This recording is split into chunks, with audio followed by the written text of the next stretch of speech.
Sweet. Well, welcome to the BUSKA Podcast. I'm here with Jordan Lee. Jordan Lee has been a pretty influential person in my life.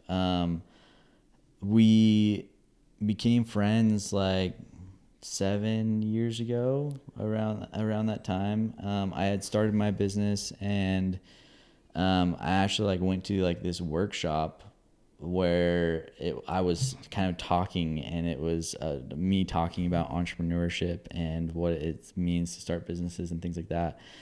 And I turned a question to the people that were there. Jordan was there, and I was like, what business would you start right now if you could start a business? And he brought up the idea of fixing screens for Windows, and I was like, that could freaking work. And so we talked about it, and then literally the next week he's like, dude, I bought a food truck. It happens quick. Yeah. And so I was like, okay, this guy is all about it. He's legit. He knows what is up with doing these things, because it's all about actually doing something. In business and in life, it's about action. And everybody has a business that they want to start, and everybody talks about the business that they should have started 20 years ago or whatever it might be. And there's a select few people that actually have done it and start it and take the risk and go all in. And Jordan's one of those people. And so Jordan and I, shortly after that, I was like, hey, I want to start a detailing business. And Jordan was like, dude, I'll do it with you. And so we did that and ran that together for a few years and just sold it last year. And Jordan has gone on to do way bigger and crazier things, just with being who he is and looking for opportunities. And so I'm super excited to talk to him today about those opportunities and changes and how it's changed his perspective on business, life, everything in between. And so, yeah, let's get started. So Jordan, just kind of walk me through the last few years. You've had a crazy run over the last few years of opportunity and growth and different things. So kind of just give me a timeline of, kind of when you maybe even left selling insurance to now. Sure. So yeah, for a couple of years I was selling Medicare insurance, life insurance as well. And then I got together with my family, my two brothers and my dad, and we wanted to build a family cabin. Mm-hmm. And so we just dove in head first, like we always do. That took us a good couple of years. So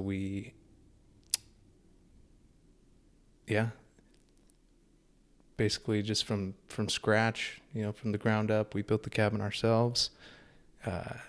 It really taught us a lot about being purposeful with your challenges. Mm-hmm. And instead of just diving headfirst into a shiny object, like that shiny object syndrome, mm-hmm. It was more of, hey, let's choose this challenge, mm-hmm. and let's get it done. And well, I think your family is pretty special in the way of you guys are all so incredibly entrepreneurial minded, and it stems from your dad, owning his own car lot and doing things, but your brothers and you. And I think one thing that's also really special is your ability, all of y'all's ability to adapt and to suffer and to do hard things. And it's just the ability that you guys have to come together as a family and just acknowledge the shiz that's going on and just be like, okay, Paxton, I'm going to pack up and, move out there and manage this thing every day to make sure it's going, well. And you up there every weekend, getting stuff done. And I think that test of your guys' family was just so awesome because it's so not normal. Sure. For a family to come together like that and mutually just be in the muck together. Yeah. And sacrifice so much together. You know, Yeah. a lot of times it's usually like one person that's just a driver. Yeah. That is pushing everyone else and kind of dragging them along. But it seems like you guys just are all rock stars in that effort. But. Yeah. It does take a lot of love, a lot of patience, and really it requires everybody to be introspective and to communicate and to figure out, hey, what am I doing? What am I not doing? How does this other person feel?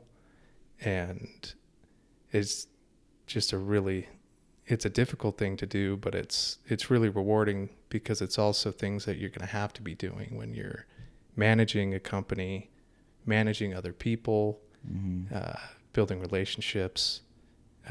It's all the same thing. You got to be able to have that open door, talk to, your employees, have an environment where they're going to want to come to you. And so it seems a little bit like a basic principle, but really it's all about communication and humility, just thinking about the other person. I mean, that's not normal. Like it's very not normal for anybody, let alone like in a family setting, to be humble, to be selfless, to be willing to sacrifice for the others. And I think like you guys building that cabin up there was just such a great test into the idea of like, oh, let's continue to be in business together. Yeah. And so going from, finishing up the cabin, what kind of happens next after that? Yeah. So really building the cabin, it took everything from us, right? It took a lot of our time. It took, like we're saying, a lot of sacrifice. And so basically as we were getting close to being done, we were thinking, okay, really, what is the next step? And so my brother had purchased a business. He's purchased and sold a few in the past. And as we were getting close to finishing, he purchased a metal fabrication business and kind of went through that process of, going a little bit bigger. It wasn't a small deal. It wasn't a massive deal, but so really got kind of that proof of concept of like, hey, we can come in, buy a business that we know nothing about. We're not, he's not a metal fabricator. He's never done welding in his life, but he can come in and make this business successful and grow it. So that proof of concept was there. And that was always something we were not just, as we were getting close to finishing the cabin, we've been thinking about that for a long time. And so it just started my own search of, okay, what businesses are for sale? What deals can we source? And came across just what seemed to be just a great business for sale, and met with the owner. It's a rain gutter business, and met with the owner, got it seller financed. So basically we didn't have to go through the SBA. We were able to get it seller financed, and just, took over that business. And, that was kind of the next thing after the cabin. And, again, it was that choosing really being deliberate with the challenge, right? I hadn't bought a business yet. I've operated businesses, but it was like, coming in and buying a business that does way more revenue than I've ever, done with my own businesses. Just doing something new, challenging, and just choosing that was just rewarding, I guess. And looking back, it's like I'm really glad that I did it. Yeah, I mean, we were just we just looked up Cody Sanchez before this podcast because she's all over my social media. Yeah. And that's what she champions, is buying businesses and established businesses that are there. And like, as you were talking, and I want to dive into just the novel challenges that you had going into buying a business. Sure. But one thing that I was thinking about is, one thing I know in business is the years and the time that's in a business. There are prices that have to be paid to get to a certain point, and like kind of skipping the line in the way of going from buying like a 20-year-old business and not having experienced the 20 years of growth to that business. You still have to pay the tax of that pain. Yes. And the thing with it that I think people don't really understand is that pain tax is required. And the negative side of buying like a 20-year-old business is that you pay that pain tax at warp speed. Yeah. Like you are getting all the pain and all the consequences of 20 years of business, in a couple of years, because that is required to run a 20-year-old business. And it's great because you skip ahead in the revenue aspect of it. You get, this 10-year, 20-year-old business that, has been built, and it's sustainable and it's good, and it's a business that's going to like be there for a long time, but that pain tax is still there. And so that's what I kind of want to dive into, is going into that pain tax. Like I skipped a little bit from, franchising off my uncle, and my uncle having contacts and having experience that he had. And then we have Kyle that's franchised off of me and has gone 5 years into the business in his first year, essentially, like revenue wise. And I've seen him pay that pain tax, that 5 years of pain tax in 1 year. I can't imagine like going into this business and like starting to manage people for the first time and deal with like large dollar amounts and customers, and deal with like systems and processes that have been developed over 15, 20 years that are good / broken, that need to be repaired and need to be revolutionized a little bit. What were some of those things that you were just like, I had no idea this was going to suck so bad? I mean, really, it's just funny because like my answer is like all of it, right? All of it. So the typical entrepreneur stuff where you're wearing all the hats. Mm-hmm. Granted, this business, Superior, had been around for 6-7 years, but it still was like a one-man show. Mm-hmm. with installer crews. And so that one-man show, handling all the estimates, all of the bookkeeping, the invoicing, customer service.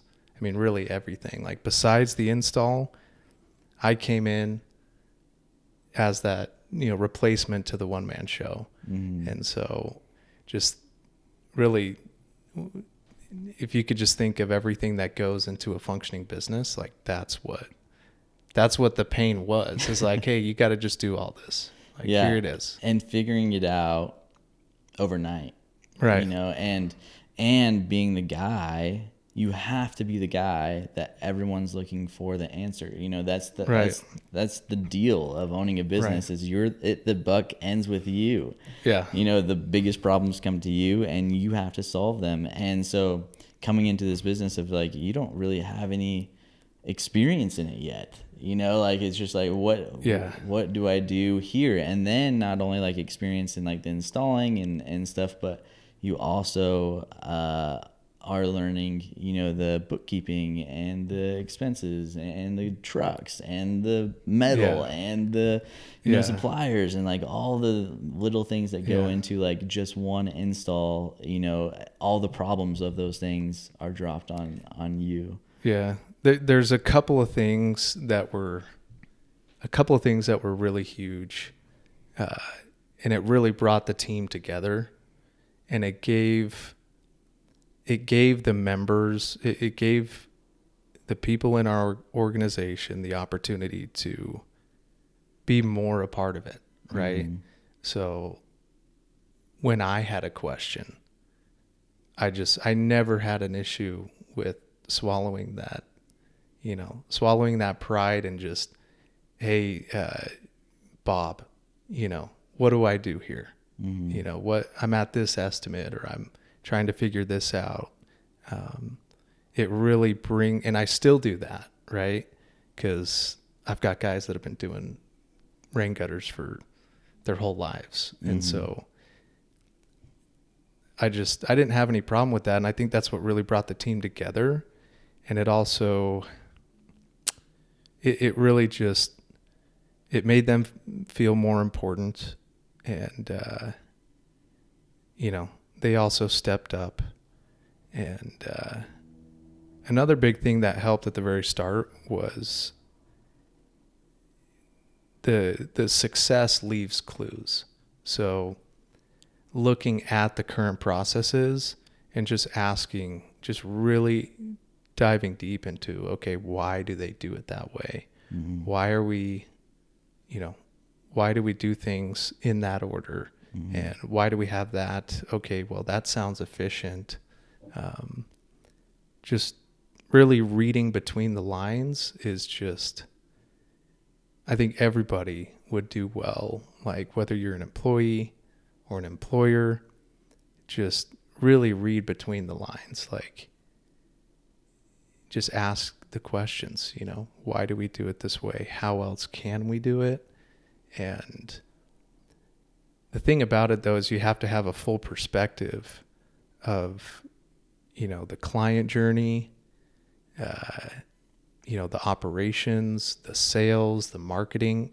Like, you kind of have to have that full perspective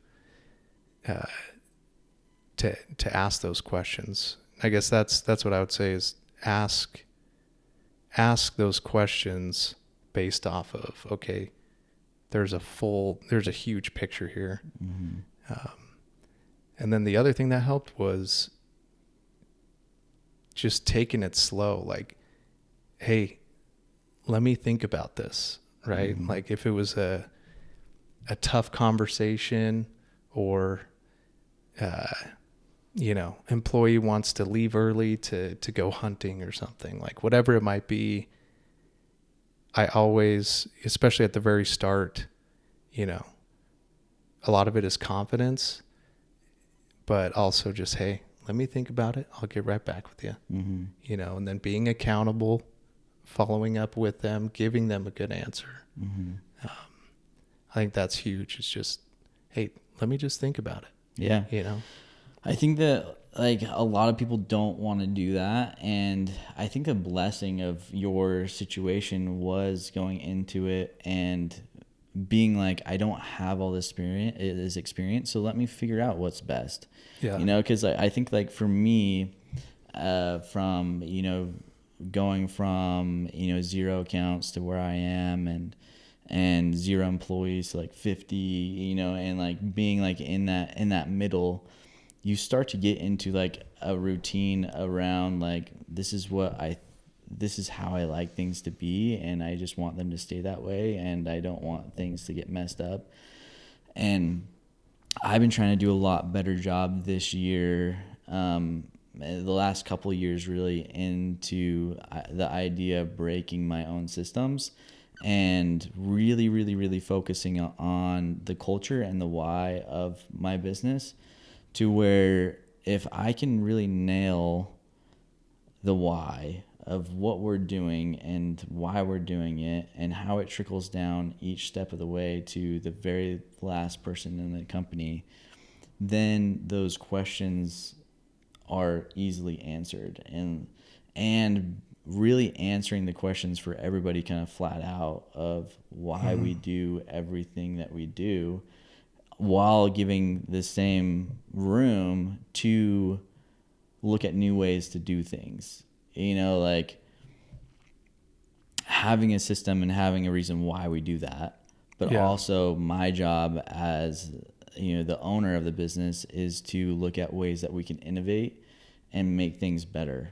And whether that be, through AI, or whether it be through like systems that we're doing, or using a better tech stack, whatever that might be, how is my business and my job is to figure out how to make this more efficient so that my next step is possible. And what's cool about where you're at is like you're catching up to, that the 7 years or however long it was, that the guy owned the business before. And you're able to look at it with a fresh set of eyes, and you're able to, really figure out those whys for yourself. And like, does this why truly make sense for the idea of the future of the company as I see it? And really having other people buy in to where it's just like, oh yeah, this company is going somewhere next. Because I feel like usually when people sell, it's because they're stuck and they don't want to go any farther, as far as like revenue. The one-man show only can go this far. Right. Well, and that's the biggest thing. When you're that one-man show and you're so tapped out, how are you even going to be able to, set aside time to train somebody else to do it? Mm-hmm. Or, really it's all just an investment. Like, whether it's somebody's salary and bringing somebody on, it's a risk, it's an investment. And I think one of the best things that happened was I went into it thinking, at least and fully expecting for the first while, that I would be that one-man show.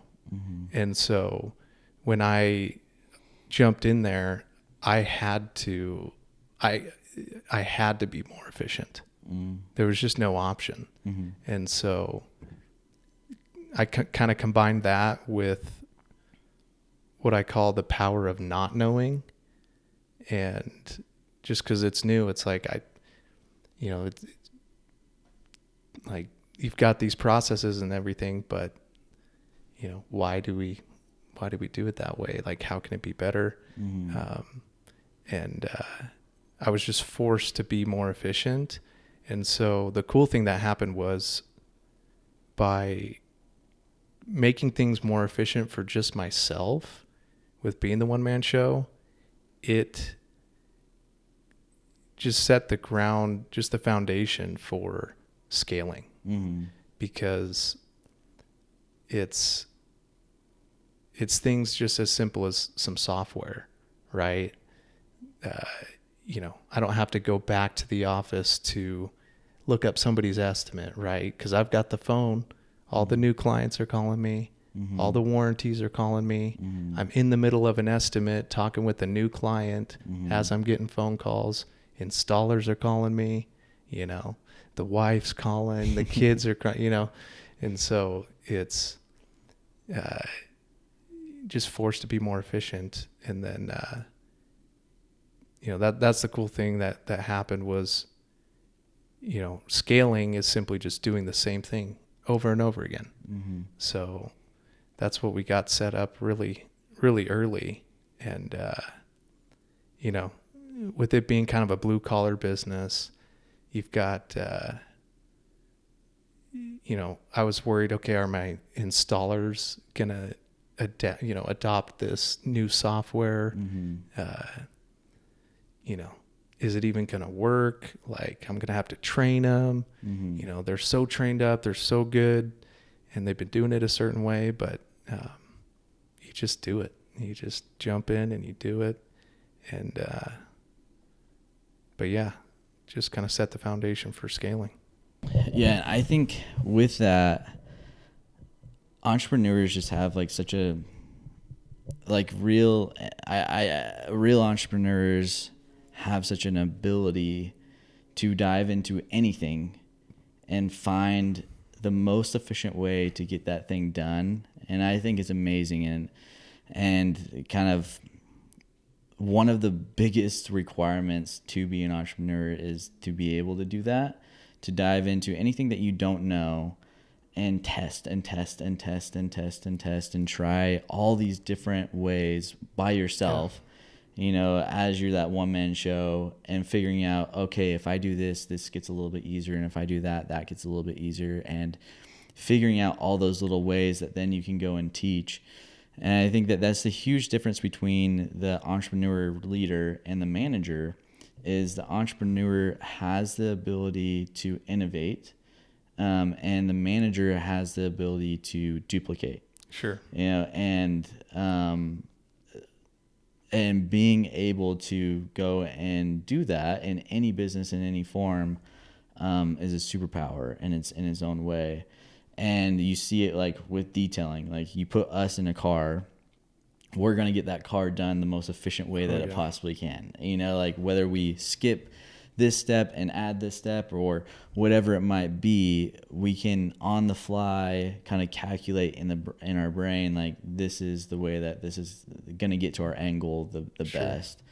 And it's awesome to see that translate into you calling all these audibles and making these changes. And I can tell you, like, from experience, changing things in a business is so freaking hard. Like the culture and the people and the things that have been established for a long time, and just getting the buy-in in general. Like that's the problem that I've had in this last year, is really getting my managers to buy in and really like accept, hey, this could work, and like, let's try it, and let's really dive in head first and give it a shot, instead of just falling back into the same old patterns that we were before, because it gets the job done, but it's sloppy.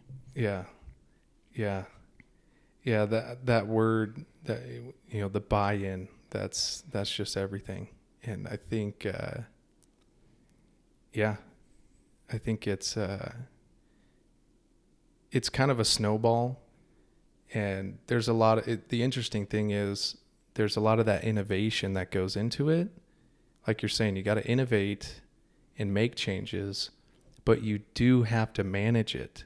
Mm-hmm. And so there's just this dichotomy of, you know, as the entrepreneur, you have to be able to, you know, unless you have the people in place and the team and everything, like you're going to have to be the innovator and the one holding everything accountable. And with that too, I think like sometimes what I forget is, just because this system works really, really well for me, it doesn't always translate to the average team member. Sure. Like, you have to kind of not dumb down, but make things applicable to the majority, because there's so many like shortcuts and things that I could do that if I taught my team, they would do a really, really, really bad job. You know, but for me, those work so well. Well, it's like when you're writing up an SOP, or you're writing up, you know, a company document of like standards, or here's how we do it. And you're just thinking, you know, I could write 100 pages on this. And like, sometimes it feels like that's what I get into, where I start writing it and then I just think, like, I can't even put enough in here. Like, how could anybody understand it? How do I even get it out of my head? And then, if I don't put it in there, then are they just really going to look at this like robotically, and that's all they're going to do because that's all that's asked of them? Like, there's just this big... and it's hard. And I think Alex Ramosi, like, I saw him give a discussion about like manuals and things like that. And he's like, you have to make your manuals to the dumbest person alive, like they would understand how to do it, because the people that are smarter will just skip the dumb parts, right? You know, and figure it out. But the people that aren't smart enough, like, you can't, like, if someone doesn't know the alphabet yet, they're not going to read a sentence, you know. And so you have to like teach the alphabet before you can start speaking sentences like in these documents. And it made so much sense to me, but it's so hard to do because there's so much that that is just it. There is no other way to think about it. You know, like you have to think about things in a way that doesn't make sense to you to explain it, to somebody that is seeing this for the first time. Yeah. Yeah. I mean, there are things that are like the rule for, 50% of the time. And then you've got, other situations that are 25%, all the way down to like, 0.5% of estimates are like this. 0.5% of every gutter install you see is going to be like this. And like, do I really put the 0.5 in there and then wait for, us to be eating our lunch on a terrible, job cost install and lose a bunch of money, and then train and then the balance of micromanaging, where it's like, am I really going through every single stinking, every single estimate appointment from all of my salesmen? Like, hey, make sure to do this and that and keep mind of that. And then it's like, they're still trying to learn all this other stuff. And it's just like, that's where like the investment comes in, and like just the patience. Like, you just have to, it's all just a freaking risk, dude. Yeah. It's just a risk. It's crazy. It's hard. I mean, as an example, like I went to one of the stores that we do, and a scrubber, auto scrubber, just cleans the floors for us. It has a pad on the bottom, and the pad spins and the water comes down, and you suck up the water as you go. Yeah. And I was scrubbing this like really dirty floor, and I started to see these scratches. I was like, what the heck? Where are these scratches coming from? I was like, is that me? That can't be me. Sure. Like I would hear it. And what happened was somebody, an employee of mine, had taken off the pad and didn't put a new one on. Yeah. Someone else came in the next day, didn't check to see if there's a pad on, turned the machine on, and scratched the living crap out of this floor the entire night. Oh, like, how do you not hear nails on a chalkboard scratching floor the whole time you're scrubbing? I mean, this is insane to me. And like, it's going to take me a ton of time to go in there and try and fix this problem that was there. And so it's just like, when you're thinking about creating these manuals, it's like that idea of like, is the pad on all the way? Did you screw it on? Did you check that there was a pad before you started? Like, are you listening to the machine while you're running it? Right. Like, do you really need to put that in there? Yeah. Like, that's the thing. It's tough. And it's if really you turn tough. around and you see a bunch of scratches on the floor, it's like, well, you're not checking. We're doing the floor. You're not checking as you go. Like, you're like, mowing the lawn, and you don't see that. You don't see the line previous. Make sure Yeah, that's like, my thing. Is like, you look over, you're like, oh wow, there's a bunch of scratches there, like where I just was. Yeah. Oh man, like I wonder like where that came from. And then you look behind you, like, oh, there's more scratches behind me. Like, and you keep going, like, instead of stopping and thinking twice about it. But it's just those things where you're just like, man, like that really, really sucks. Yeah. And I'm gonna pay the price for that. But could I?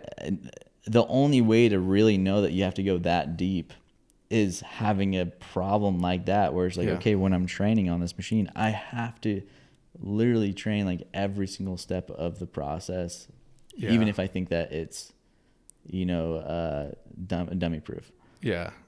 Yeah. And this is another thing that something that you really taught me was like really getting that face time with your employees. Like, you are the best cleaner. Mm-hmm.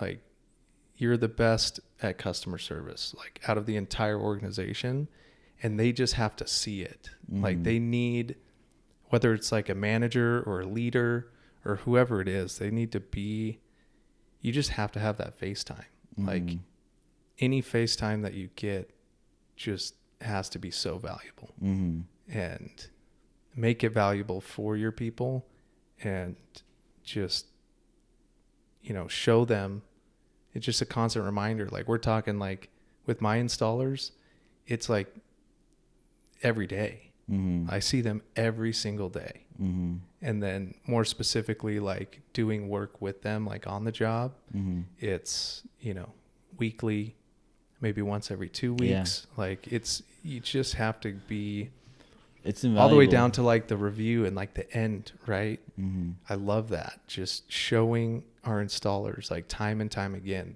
They're amazing. They get 5-star reviews every single day. Mm-hmm. But still just to show them another angle. Mm-hmm. Like, hey, Miss Johnson, like we're getting close to wrapping up. Like how amazing does this look? Mm-hmm. Like, aren't you super excited? Like showing them around, hey, we're going to do a final walkthrough. We're going to clean up everything. Mm-hmm. You know, if you see something after we leave, call us. Like that's how in-depth our final cleanup is. Mm-hmm. You know, it's just stuff like that where you just have to train, and then you just have to train on the same thing again. Just constantly train it and let people use their personality. Like that's really what I'm starting to work on now is just understanding that like nobody, and I've known this for a long time, but just nobody's going to do it like you. Mm-hmm. And that's fine. But like empower them to do it how they need to do it. Use their personality. Mm-hmm. Like, I like that. Like this is a blue collar business with guys that they look clean and they're great guys, but it's not somebody that you would, you know, like a stranger would, you know, bring into your house and have dinner and like be your best friend. Mm-hmm. And so it's like, but every client wants that. They don't care. Mm-hmm. Like you've already won if you've just had the conversation. Like use your personality. Yeah, I like that. Like allow them to be who they are. And I do think that, you know, as an owner of the business going and being in the business occasionally, like it's super valuable. I've been trying to like work my way out of that over the last like 3 years or so.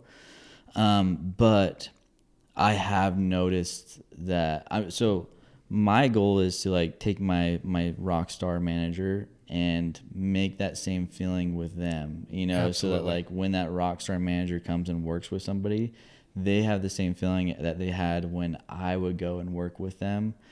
And my goal always was when I go out and work is I'm going to show you why I am where I am. Like I am going to work I'm going to work circles around you. And like really, you're not going to have any questions why I own the business after I work with you.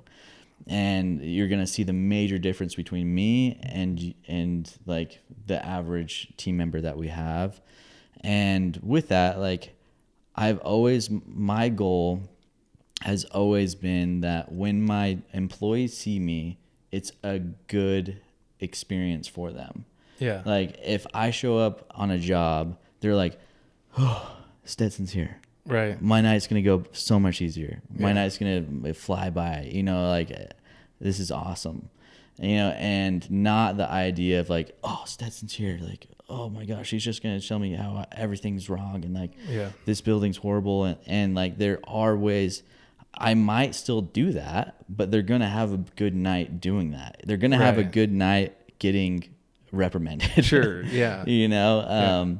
And so the idea of being able to transfer that to like your managers and get yourself to where you can duplicate yourself enough to where the scaling can actually happen, because that one-man show, it does end at some point. And so you have to like create a one-man show here with this manager that does this much revenue, and then another one-man show here with this manager, so that that one-man show feeling that your customers love doesn't go away, that they still feel like the owner is the one that's handling everything, and like your managers are there to represent the company in such a way that they're always asking like, man, do you own this? You know, Right. like, are you the one that like, Yeah. and we would have that all the time with our Yeah. detailers. You know, that's what you want. You want people to have so much ownership of what they're doing and feel like they have that personality and they have that want, and they're so bought into the company that they feel like they're the owner and they are that one man show that you can duplicate again and again and again. Yeah. Yeah. I think from a client perspective, they just have to feel like they just so basic. They just have to trust you. Mm-hmm. And, you know, from our CSRs answering the phones to the installer, to the estimator, whoever it is in the organization, like all it is just trust. Mm-hmm. You know, and then they're just the client, like the client perspective is they need to feel like they can bring anything up to you. Mm-hmm. And I like that. I like that a lot. You know, like, and not be, you know, because it's nerve wracking, right? Like some people have a problem with bringing things up. Some people love to bring things up, right? Yeah. And it's just being able to read the room, you know, training everybody in the organization to be able to read the room and, you know, gain people's trust and just do right by the client. Mm-hmm. Like, you know, not even complaining when they say, oh, you know, you stepped in the dog poop and you didn't, you know, you smeared it into my grass, and it's just like, oh, you know, not a problem, you know, let me go get, you know, a bag, let me go wipe it off. I got a towel, you know. It's like, it's that kind of stuff instead of like, you know, wondering, like the employees, they need to be empowered to like, to know that like, yeah, they just should handle it. Like it's up to them. Like nobody's going to do it. Like you don't have to ask, you know, you don't have to ask like, hey, you know, should I clean this up? It's just like, no, like you're like, you own this job. Like this is your install.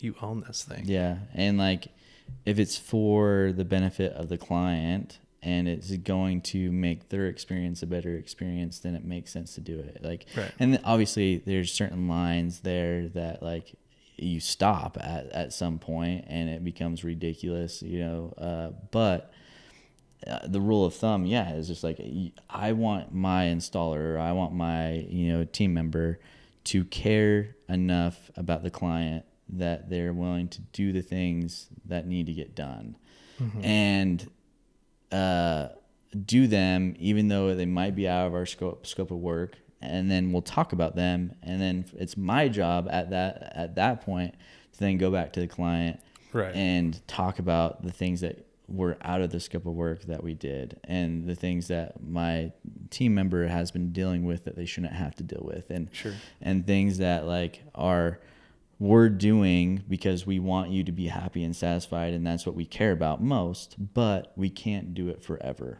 You know, we have to make this make sense for us as well, you know, and whether that be, you know, changing the task schedule and adding, you know, money to the monthly, you know, invoice, or taking away, you know, stuff from the task schedule and taking away money from the invoice, like of stuff that they thought that they valued, which they, and they really don't, you know. Like I've had it go both ways, where we've had to just really modify things to match what they actually want.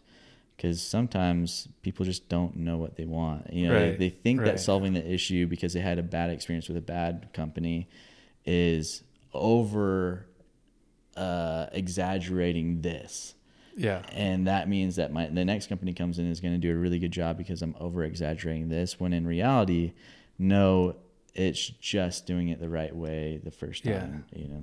Yeah. What that makes me think of is just everything needs the proper focus and attention. Like, because here we're talking about, you know, for a little while, we're talking about employees and managing them. And then you also have managing clients, like, and having that FaceTime with the client. Hey, how are things going? You know, what needs, if anything needs to change, you know, can you think of anything in the last 6 months that, bothered you. Yeah. Making everybody, I mean, really, it comes back to just our basic needs. Everybody needs to feel heard. Sure. And that's all it is. Like, you don't even need to talk about the issue. Yeah. You literally just say, hey, like, you go into the conversation, just hearing people out, just listening. And then, then the secondary thing is like, hey, and I noticed, you had like 2 warranties this month where you usually don't have any. If you, I don't know if you can remember, what happened, and then now it's just like, we're talking as friends. Yeah, for sure. And I mean, all my marketing that I'm doing in 2025 and everything that I sold for the last 8-9 years has always been about, we are going to do a great job, but honestly, we're probably going to make the same mistakes as your last company. Exactly. But we are going to communicate 1,000 times better than any company you've ever dealt with. You're going to get tired of how much we communicate to you. Yeah. You're going to get reports. You're going to have walkthroughs. You're going to have phone calls. You're going to have us in the building, like, really explaining what's going on. Like, if stuff goes wrong, we're going to answer our phone. If you send an email, we're going to respond to it that day. Like, that is what separates us from the other companies, because employees are employees and cleaning companies are cleaning companies. And there's really bad cleaning companies that just suck at cleaning. Yeah. But most cleaning companies are pretty good at cleaning because it's not freaking rocket science. Right. It's easy. Yeah. But they suck at retention, they suck at training, and they suck at communicating. Yeah. Because we're not in the face of our client. We're there after they close, and we're gone before they open, and they hardly ever see us. And so breaking that mold from the industry, and like, we are going to do everything that we possibly can to make sure that we over communicate. And AI and different things have really helped me as a growing business still try and like maintain that communication on like a very, singular client basis, and take some smart automations and help it so that we can create newsletters and create emails and things that are focused on that one client that feels like they're just our only client. Yeah. And take that into our sales process now. Like, in 2025 is going to be a big year going into just sales and figuring out the sales aspect outside of me, and translating that into our marketing and in our sales pitches of really helping people understand, hey, I know that you've had this problem before. Yeah. I know that the other company that you currently have isn't a great communicator. I know it. Yeah. Because no other company really is. Yeah. Well, think about it. Like, the business to business, it's, really, like, how good is that other business? Mm-hmm. Are they operating? Do they just have a fantastic operation? Or, like, how you are kind of limited to, I would say limited. I think it just comes back to it needs its proper attention. Mm-hmm.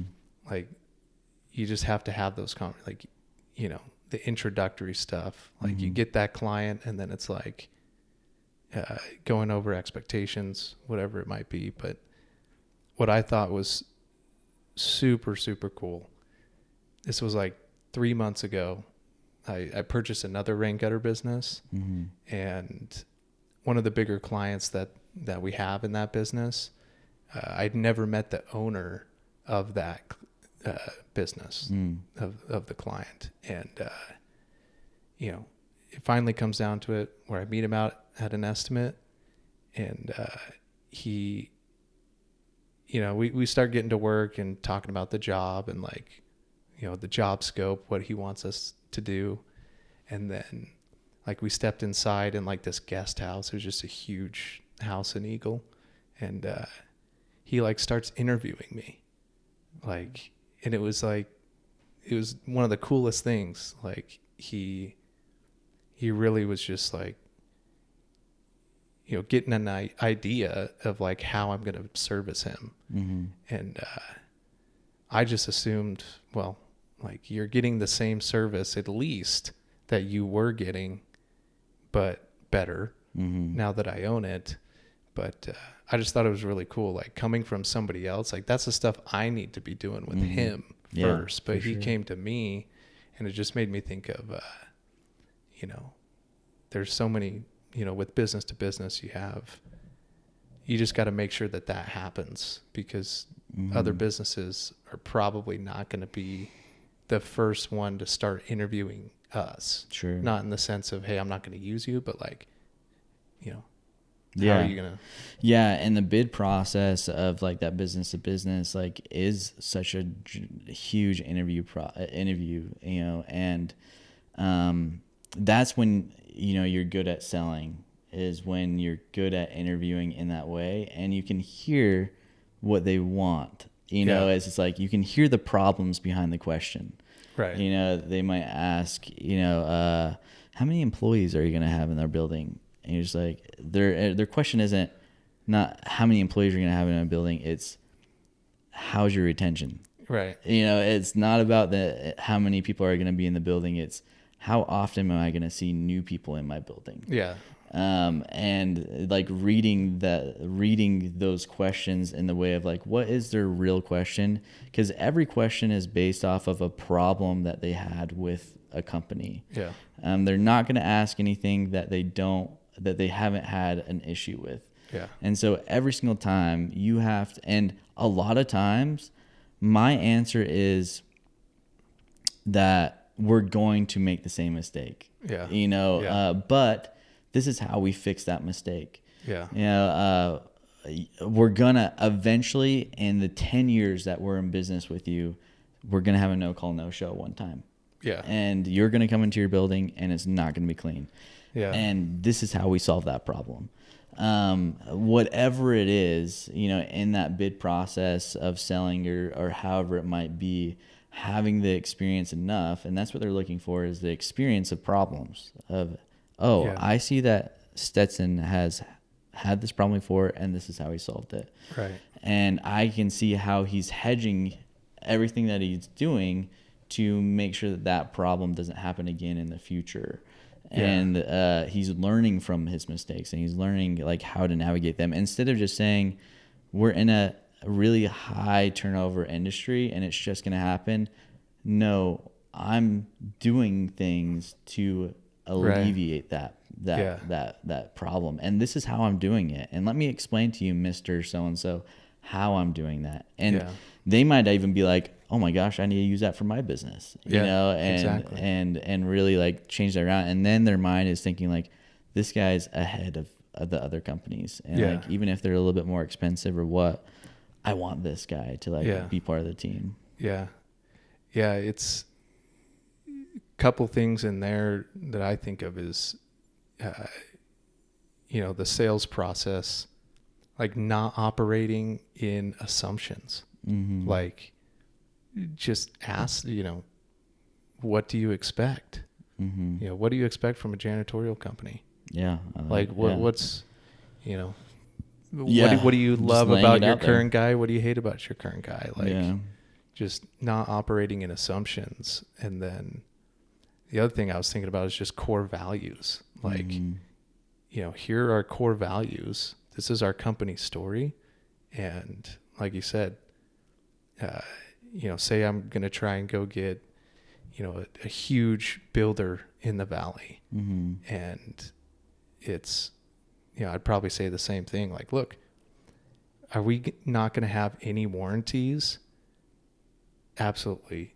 We're going to have warranties. Mm-hmm. Like, you're crazy if you think we're not. Yeah. Like, you're crazy to think that, like, and I'm not we didn't seal, we didn't put enough sealant on something, or, whatever it might be. But it's goes back to trust. It goes back to, they trust that if they have a problem, they're totally fine with bringing it up to you, and that you already know the solution on like how to how to actually make them happy. Like they don't even need to ask. It's just like, oh, okay, yeah, I'll credit you $300. Like, yeah, we'll come back, fix it. You know, no charge. We'll be out there tomorrow. Like, you know, it's frictionless. Like other businesses and clients, they just don't want headaches. Yeah. Like that's what it's about, is just eliminating headaches and potential headaches. And that's a huge piece of value, like from a business. I mean, just adding value wherever you can, but we're hitting like right at an hour, which just goes by crazy fast. But I definitely want more conversations with you, Jordan, because like I feel like we're going through pretty similar things. You know, like you jumping into a business at 7 years, that was 7 years old. Now it's 8 or 9. It's been, like a year and a half. So 8, you know, almost 9 years. So we're like right at like pretty similar spaces as far as that goes. And just to talk about experiences and see like what's new and what's innovating and what's happening inside your business, I would love to like sit down and talk about it regularly. And I think a lot of people get a lot of value from it. Yeah. Service-based businesses are, you know, a lot of similarities. And then of course, business in general. Perfect. Sweet. Well, we will catch you guys on the next one.